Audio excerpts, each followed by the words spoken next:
Homesickness. I was homesick during the whole of my first term at St. Peter's. Homesickness is a bit like seasickness. You don't know how awful it is till you get it, and when you do, it hits you right in the top of the stomach and you become restless.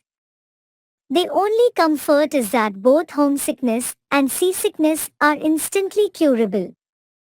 The first goes away the moment you walk out of the school grounds, and the second is forgotten as soon as the ship enters port. I was so devastatingly homesick during my first 2 weeks that I set about devising a stunt for getting myself sent back home, even if it were only a few days. My idea was that I should all of a sudden develop an attack of acute appendicitis. You will probably think it's silly that a 9-year-old boy should imagine he could get away with a trick like that, but I had sound reason for trying it on. Only a month before, my ancient half-sister, who was 12 years older than me, had actually had appendicitis, and for several days before her operation, I was able to observe her behavior at close quarters. I noticed that the thing she complained about the most was a severe pain down in the lower right side of her tummy. As well as this, she kept being sick and refused to eat and ran a temperature.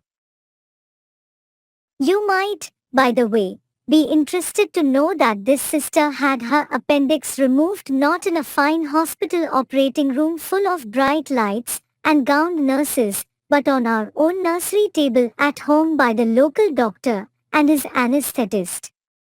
In those days, it was fairly common practice for a doctor to arrive at your own house with a bag of instruments, then drape a sterile sheet over the most convenient table and get on with it. On this occasion, I can remember lurking in the corridor outside the nursery while the operation was going on. My other sisters were with me and we stood there spellbound, listening to the soft medical murmurs coming from behind the locked door and picturing the patient. We could even smell the sickly fumes of ether filtering through the crack under the door. The next day, we were allowed to inspect the appendix itself in a glass bottle. It was a longish black wormy-looking thing, and I said, "Do I have one of those inside me, Nanny?" Everybody has one. Nanny answered. "What's it for?" I asked her. God works in his mysterious way. She said, which was her stock reply whenever she didn't know the answer. "What makes it go bad?" I asked her. Toothbrush bristles. She answered, this time with no hesitation at all. "Toothbrush bristles? I cried. How can toothbrush bristles make your appendix go bad?" Nanny, who in my eyes was filled with more wisdom than Solomon, replied. Whenever a bristle comes out of your toothbrush and you swallow it, it sticks in your appendix and turns it rotten. In the war, She went on. the German spies used to sneak box loads of loose bristled toothbrush into our shops and millions of our soldiers got appendicitis. Honestly, Nanny, I cried. is that honestly true? I never lie to you, child. She answered. So, let that be a lesson to you never to use an old toothbrush.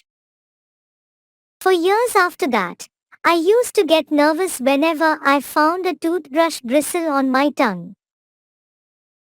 As I went upstairs and knocked on the brown door after breakfast, I didn't even feel frightened of the matron. Come in. Boomed the voice. I entered the room clutching my stomach on the right-hand side and staggering pathetically. What's the matter with you? I moaned.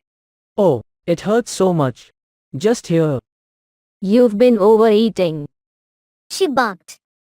What do you expect if you guzzle currant cake all day long? I haven't eaten a thing for days. I lied. I couldn't eat, matron. I simply couldn't. Get on the bed and let me examine you. she ordered. I lay on the bed and she began prodding my tummy violently with her fingers. I was watching her carefully. When she hit what I guessed was the appendix place, I let out a yelp that rattled the window panes. Oh, oh, oh, I cried out. don't. Then, I slipped in the clincher. I've been sick all morning, I moaned. and now there's nothing left to be sick with, but I still feel sick. This was the right move. I saw her hesitate. Stay where you are. She said, and she walked quickly from the room. She may have been a foul and beastly woman, but she had a nurse's training and she didn't want a ruptured appendix on her hands. Within an hour, the doctor arrived and he went through the same prodding and poking, and I did my yelping at what I thought were the proper times. Then, he put a thermometer in my mouth. He said, It reads normal. Let me feel your stomach once more. Ouch. I screamed when he touched the vital spot. The doctor went away with the matron. The matron returned half an hour later and said, The headmaster has telephoned your mother and she's coming to fetch you this afternoon. I didn't answer her. I just lay there trying to look very ill, but my heart was singing out with all sorts of wonderful songs of praise and joy. I was taken home across the Bristol Channel on the paddle steamer, and I felt so wonderful at being away from that dreaded school building that I very nearly forgot I was meant to be ill. That afternoon I had a session with Dr. Doombal at his surgery in Cathedral Road, Cardiff, and I tried the same tricks all over again. But Dr. Doombal was far wiser and more skillful than either the matron or the school doctor. After he had prodded my stomach and I had done my yelping routine, he said to me, Now, you can get dressed again and set yourself on that chair. out. Because your stomach is soft and perfectly normal. He answered.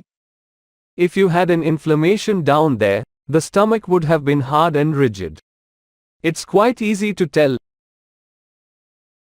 I kept silent. I expect you're homesick. He said. I nodded miserably. Everyone is at first. He said. You have to stick it out. And don't blame your mother for sending you away to boarding school. She insisted you were too young to go, but it was I who persuaded her it was the right thing to do. Life is tough, and the sooner you learn how to cope with it, the better for you. What will you tell the school? I asked him, trembling. I'll say you had a very severe infection of the stomach which I am curing with pills. He answered, smiling. It will mean that you must stay home for 3 more days. But promise me you won't try anything like this again. Your mother has enough on her hands without having to rush over to fetch you out of school. I promise. I said. I'll never do it again.